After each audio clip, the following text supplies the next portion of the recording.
The rain poured heavily that night, the kind of rain that made the streets glisten under the dim glow of the streetlights.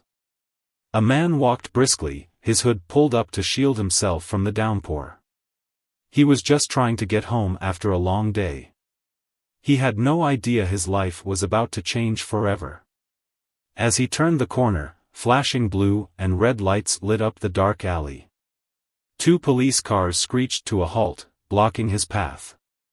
Officers stepped out, their hands resting on their holsters. The man froze, confused. "Put your hands up," one officer shouted. He complied immediately, his heart racing. "What's going on?" he asked, his voice calm but laced with worry. "We got a call about a robbery in the area." "You matched the description," the officer replied, stepping closer. The man's eyes widened. "I didn't do anything. I was just walking home." But the officers weren't listening. They patted him down, their hands rough and hurried. One of them pulled out a small bag from his pocket. The man's stomach dropped. "That's not mine," he said, his voice trembling. "Sure it's not," the officer smirked, holding up the bag. Inside was a handful of jewelry and a wad of cash. The man's mind raced. He had never seen that bag before. He had no idea how it ended up in his pocket. Before he could protest further, he was shoved into the back of the police car. The ride to the station was a blur. His mind was a whirlwind of thoughts. How did this happen? Who would do this to him? He had always kept to himself, never causing trouble. At the station, he was processed quickly. Fingerprints, photos, and then thrown into a cold, empty cell. He sat on the hard bench, staring at the floor. He couldn't believe this was happening. He had no criminal record, no history of violence. He was just an ordinary man trying to live his life. Hours passed, and finally, he was led to an interrogation room. The detectives were stern, their questions sharp and accusing. They didn't believe his story. They were convinced he was guilty. "We have evidence," one detective said, leaning across the table. "You were caught with the stolen goods. It's an open-and-shut case." The man shook his head. "I didn't do this. Someone planted that stuff on me. I don't even know how it got there." The detectives exchanged a glance, clearly unconvinced. "We'll see what the court has to say," the other detective said, standing up. The man was left alone in the room, his head in his hands. He felt helpless, trapped in a nightmare he couldn't wake up from. But deep down, he knew he couldn't give up.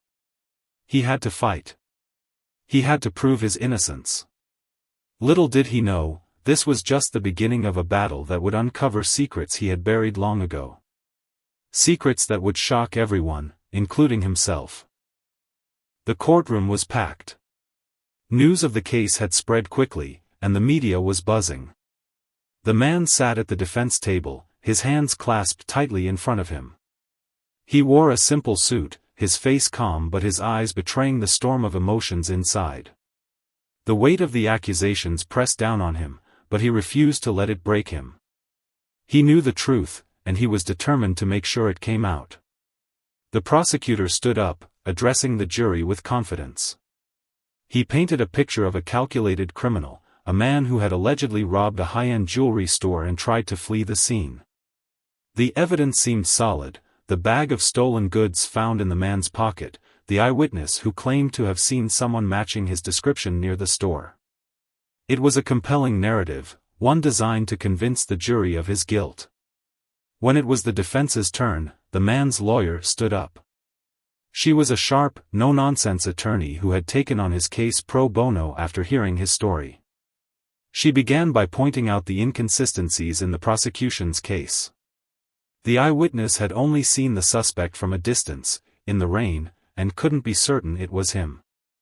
The bag of stolen goods had no fingerprints, and there was no direct evidence linking the man to the crime. "This is a case of mistaken identity," she said firmly. My client is an innocent man who was in the wrong place at the wrong time. The man listened intently, his heart pounding. He knew the odds were against him. The system wasn't always kind to people who looked like him, and the media had already painted him as a criminal. But he held on to hope. He trusted his lawyer, and he believed in the truth. As the trial progressed, the prosecution called their witnesses. The store owner testified about the robbery, describing how a masked man had broken in and stolen valuable items. The police officers recounted the arrest, emphasizing how the man had been caught with the stolen goods. It all seemed damning, but the defense was ready. When it was their turn, the defense called a few key witnesses. A neighbor testified that the man had been at home most of the evening, only leaving briefly to pick up groceries. A store clerk confirmed he had been there, showing the receipt with the timestamp. It wasn't much, but it planted a seed of doubt. Then came the bombshell. The defense lawyer stood up and addressed the judge. "Your Honor, we would like to introduce new evidence that proves my client's innocence." The courtroom buzzed with murmurs. The prosecutor objected, but the judge allowed it. The lawyer handed over a file to the clerk, who passed it to the judge. As the judge reviewed it, his expression changed. He looked up, his eyes narrowing. "This is highly unusual," he said. "But given the nature of this evidence, I will allow it to be presented." The lawyer turned to the jury.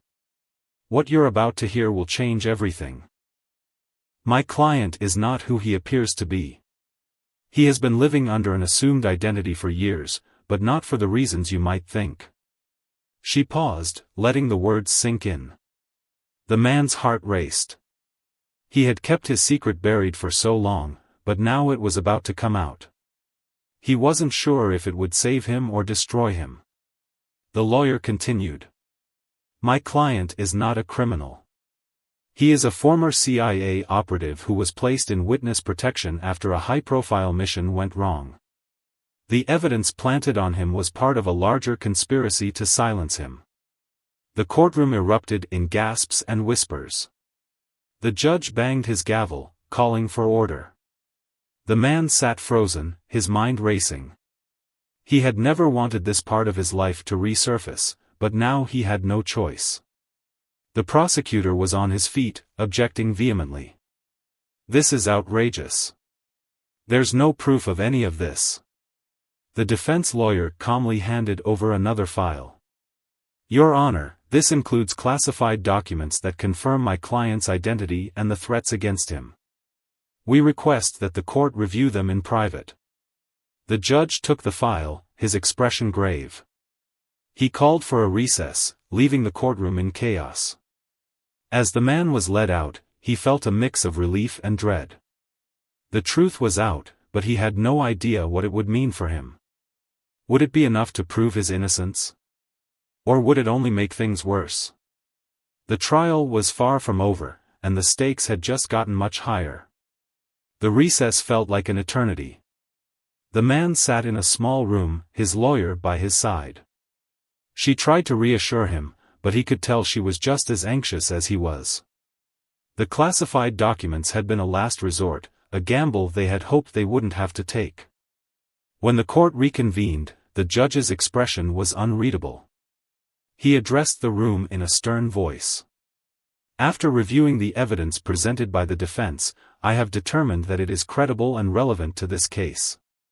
However, due to the sensitive nature of this information, certain details will remain sealed to protect national security." The prosecutor looked furious but remained silent. The defense lawyer stood up, her voice steady. "Your Honor, we would like to call a witness to the stand to further explain the circumstances surrounding my client's situation." The judge nodded. "Proceed." A man in a dark suit walked into the courtroom. He was in his late 50s, with a stern face and an air of authority. He took the stand, swore to tell the truth, and sat down. The defense lawyer began her questioning. "Can you please state your name and occupation for the record?" "My name is John Harper, and I am a senior operative with the Central Intelligence Agency, the man replied. The courtroom erupted in murmurs. The judge banged his gavel, calling for order. The man on trial felt a knot tighten in his stomach. He hadn't seen Harper in years, and the sight of him brought back a flood of memories, some good, some he had tried to forget. The defense lawyer continued. Mr. Harper, can you confirm that my client is a former CIA operative who was placed in witness protection? Harper nodded. Yes, that's correct. He worked undercover on a high-stakes mission several years ago. After the mission was compromised, his life was in danger, and we made the decision to relocate him under a new identity. And why was his life in danger? Harper hesitated, glancing at the judge. Your Honor, some of this information is classified. I request permission to speak in general terms. The judge nodded. Proceed, but be mindful of what you disclose. Harper turned back to the lawyer. The mission involved infiltrating a powerful international crime syndicate. My client played a key role in gathering intelligence that led to the arrest of several high-ranking members. However, the syndicate has long arms, and they vowed revenge. To protect him, we gave him a new identity and relocated him. The defense lawyer nodded. Thank you, Mr. Harper. Now, is it possible that the evidence planted on my client was part of an effort to silence him? Harper's expression darkened. Yes, it's possible. The syndicate has a history of using law enforcement and other means to target individuals who have crossed them. If they discovered his new identity, they could have orchestrated this entire situation to eliminate him. The prosecutor jumped to his feet. Objection, Your Honor. This is pure speculation. There's no evidence linking this so-called syndicate to the case at hand. The judge raised a hand. Overruled. The witness is providing context based on his expertise. Continue, Mr. Harper. Harper leaned forward, his voice grave. I can't speak to the specifics of this case, but I can say that my client has no history of criminal activity. He served his country with honor, and the idea that he would suddenly turn to robbery is absurd. The defense lawyer turned to the jury. Ladies and gentlemen, what you're hearing is the truth. My client is not a criminal. He is a victim, a man who risked everything for his country and is now being targeted for it. The courtroom was silent, the weight of Harper's testimony sinking in. The man on trial felt a glimmer of hope, but he knew the battle was far from over. When it was the prosecutor's turn to cross-examine Harper, he tried to poke holes in his testimony. Mr. Harper, if my client is such a valuable asset, why wasn't he given better protection? Why was he left vulnerable to something like this? Harper's jaw tightened. Witness protection is not foolproof. We do our best, but resources are limited, and threats can come from unexpected places. The prosecutor smirked. Or maybe this is all a convenient story to cover up the fact that your former operative is guilty. Harper's eyes flashed with anger, but he remained calm. I've been with the CIA for over 30 years. I don't take my responsibilities lightly, and I don't lie under oath. My client is innocent. The judge called for another recess, and the man was led out of the courtroom. His mind was racing. Harper's testimony had been a turning point, but he knew the prosecution wouldn't give up easily. As he sat in the small room, waiting for the trial to resume, he thought about his past. The mission, the danger, the sacrifices, it all came rushing back. He had left that life behind, hoping for a fresh start, but now it had caught up with him in the worst possible way. When the trial resumed, the defense called another witness, a forensic expert who had analyzed the bag of stolen goods. The expert testified that there were no fingerprints or DNA linking the man to the bag. In fact, the expert said, the bag showed signs of being handled by someone wearing gloves. If my client had been carrying it, there would be traces of his DNA or fingerprints. The defense lawyer turned to the jury. This further supports our claim that the evidence was planted. My client was framed, and the real culprit is still out there. The prosecutor tried to discredit the expert, but the damage was done. The jury was starting to see the case in a new light. As the day came to an end, the man felt a mix of exhaustion and cautious optimism. The truth was finally coming to light, but he knew the fight wasn't over. The next phase of the trial would be crucial, and he had to be ready for whatever came next. The next day, the courtroom was tense. The media had picked up on the shocking revelations, and the case was making headlines across the country. People were divided. Some believed the man was a hero being wronged, while others thought it was all an elaborate hoax. The prosecution, determined to regain control, called their own expert witness to the stand. A forensic analyst who claimed that the absence of fingerprints or DNA on the bag didn't necessarily prove the man's innocence. It's possible he wore gloves, the analyst said, glancing at the jury. Or he could have wiped the bag clean before being apprehended. The defense lawyer stood up for cross-examination. Isn't it also possible, she began, her tone sharp, that someone else planted the bag on my client, ensuring no traces of his DNA or fingerprints were left behind? The analyst hesitated.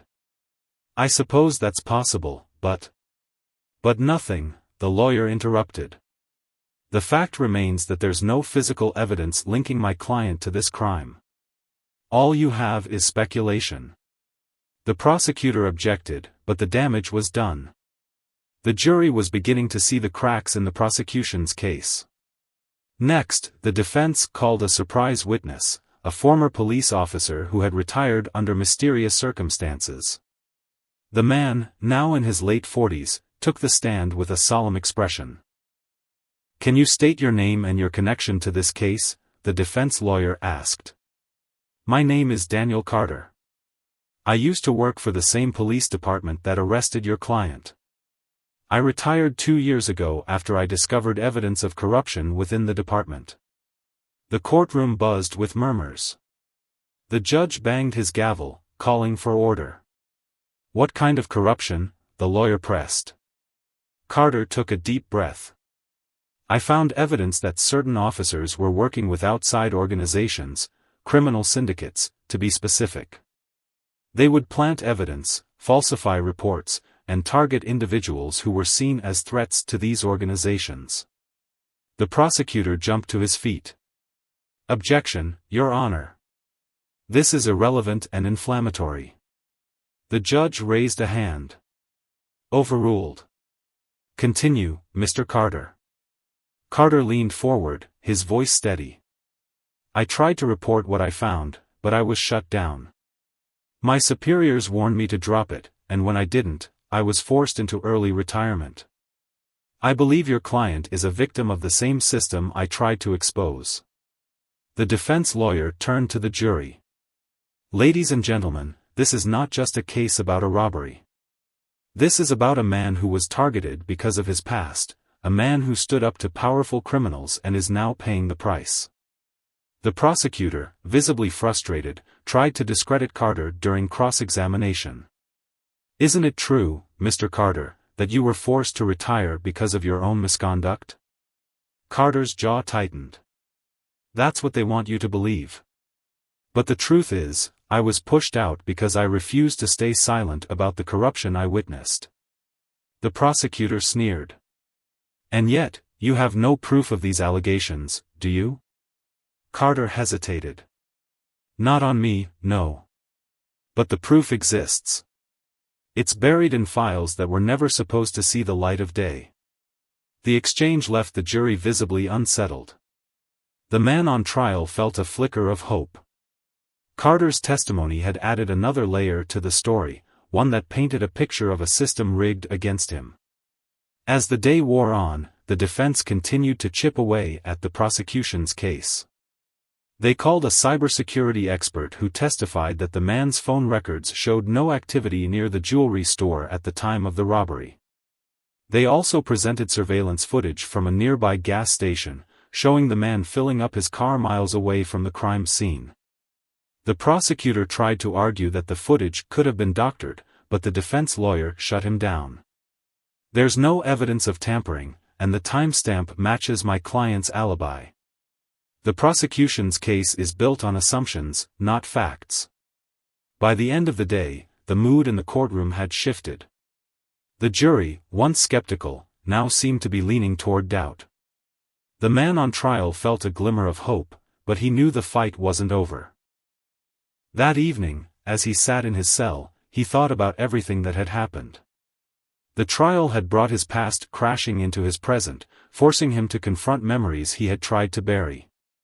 He thought about the mission, the people he had worked with, and the sacrifices he had made. He also thought about the people who had betrayed him. Someone had leaked his new identity to the syndicate, and he had a sinking feeling he knew who it was. But proving it would be another battle entirely. The next day, the trial would enter its final phase. The defense would present their closing arguments, and the jury would begin deliberations. The man knew the outcome was far from certain, but he also knew he had done everything he could to fight for the truth. As he lay down on the hard bunk, he whispered a quiet prayer. Not for himself, but for justice, for the truth to finally come out, no matter the cost. The final day of the trial arrived, and the courtroom was packed. Reporters lined the walls, and the air was thick with anticipation. The man sat at the defense table, his hands clasped tightly. He could feel the weight of the moment, the culmination of weeks of struggle and uncertainty. The prosecutor stood up first, addressing the jury with a confident tone. "Ladies and gentlemen, this case is about one thing: accountability. The defendant was caught with stolen goods, and no amount of conspiracy theories can change that. The defense has tried to distract you with stories of secret identities and corruption, but the facts remain. The evidence points to one conclusion: guilt." He paused, letting his words sink in. "Don't let yourselves be swayed by smoke and mirrors. The defendant is a criminal, and he must be held accountable for his actions." When it was the defense's turn, the lawyer stood up, her expression calm but determined. She walked over to the jury, looking each member in the eye. "Ladies and gentlemen, this case is not about accountability. It's about truth. My client is not a criminal. He is a man who served his country with honor, only to be betrayed by the very system he swore to protect. The evidence against him was planted, and the real culprits are still out there." She paused, letting her words resonate. "This trial has exposed a web of lies and corruption, but it has also shown the strength of one man's character. My client has faced unimaginable challenges, but he has never stopped fighting for the truth. And now, it's up to you to deliver that truth." Her voice grew softer but no less powerful. "You have the power to right a wrong, to stand up for justice. Don't let fear or doubt cloud your judgment. Look at the facts, and you'll see that my client is innocent." As she sat down, the man felt a surge of gratitude. No matter what happened, he knew he had fought with everything he had. The judge gave the jury their instructions, and they filed out to begin deliberations. The man was led back to his cell, his heart pounding. The waiting was the hardest part. Hours passed, each one feeling like an eternity. Finally, the bailiff came to get him. The jury had reached a verdict. As he walked back into the courtroom, he felt a strange sense of calm. Whatever happened next, he knew he had done his best. The judge asked the foreperson to stand. "Has the jury reached a verdict?" "We have, Your Honor." The man held his breath as the verdict was read. The courtroom was silent, the tension so thick it felt like the air itself was holding its breath. The man stood at the defense table, his hands clenched into fists at his sides. His lawyer stood beside him, her face calm but her eyes betraying her anxiety. The jury foreperson, a middle-aged woman with a serious expression, held the verdict in her hands. On the charge of robbery in the first degree, the foreperson began, her voice steady, "We, the jury, find the defendant not guilty." The courtroom erupted. Gasps, cheers, and murmurs filled the room as the judge banged his gavel, calling for order. The man felt his knees go weak, and he gripped the edge of the table to steady himself.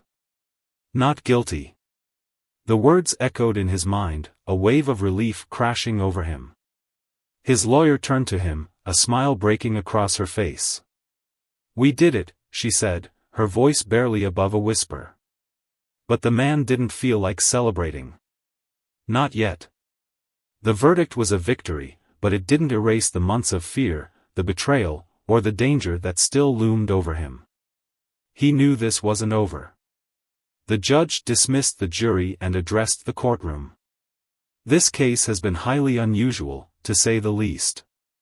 While the verdict has been reached, I urge all parties to remain vigilant. There are still unanswered questions that need to be addressed." As the courtroom emptied, the man was approached by reporters, their cameras flashing and microphones thrust in his face. "How do you feel about the verdict?" one asked. "Do you have any plans to sue the police department?" another shouted. His lawyer stepped in, shielding him. "No comments at this time," she said firmly, guiding him through the crowd and out of the courthouse. Outside, the sun was shining, a stark contrast to the storm that had raged in his life for so long. He took a deep breath, savoring the fresh air. For the first time in months, he felt a glimmer of hope. But as they walked to the car, a black SUV pulled up beside them. The window rolled down, and the man's heart sank as he recognized the face inside. It was Harper, the CIA operative who had testified on his behalf.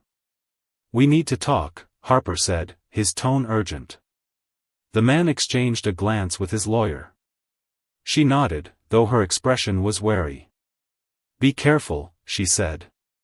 He got into the SUV, and Harper drove off without a word. The man's mind raced. What now? Had something happened?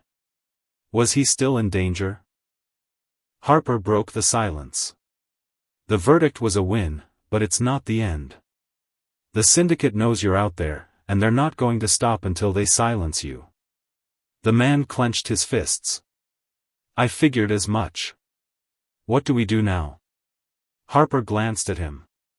"We have a plan, but it's risky. We need to draw them out, expose them once and for all. But it means putting yourself in the line of fire." The man didn't hesitate. "I'm in. I'm not running anymore." Harper nodded, a hint of respect in his eyes. "Good. We'll need to move quickly. I'll brief you on the details, but for now, you need to lay low. They'll be watching you." The man leaned back in his seat, his mind racing. He had fought for his freedom, but the battle was far from over. Now, it was time to take the fight to them. Over the next few days, the man stayed in a safe house provided by Harper. It was a small, nondescript apartment in a quiet neighborhood, far from the prying eyes of the media or the syndicate. Harper visited daily, bringing updates and going over the plan. "We've identified a key player in the syndicate," Harper explained one evening, spreading a map on the table. "His name is Victor Kane. He's the one who orchestrated the frame job against you. If we can get to him, we can bring down the entire operation." The man studied the map. "How do we get to him?" Harper pointed to a location on the map. "He's hosting a private event at this warehouse tomorrow night. It's a high-security gathering, but we've got a man on the inside. He'll get us in, but once we're inside, it's up to us to get the evidence we need." The man nodded, though a knot of anxiety tightened in his stomach. He had been in dangerous situations before, but this felt different. This time, he wasn't just fighting for his life, he was fighting for justice. The next night, they put the plan into action. Dressed in black tactical gear, the man and Harper approached the warehouse under the cover of darkness. Their inside man, a security guard named Miguel, met them at a side entrance. "Kane's inside," Miguel whispered, handing them keycards. "But he's heavily guarded. You'll need to move fast." The man and Harper slipped inside, moving silently through the shadows. The warehouse was dimly lit, with voices echoing in the distance.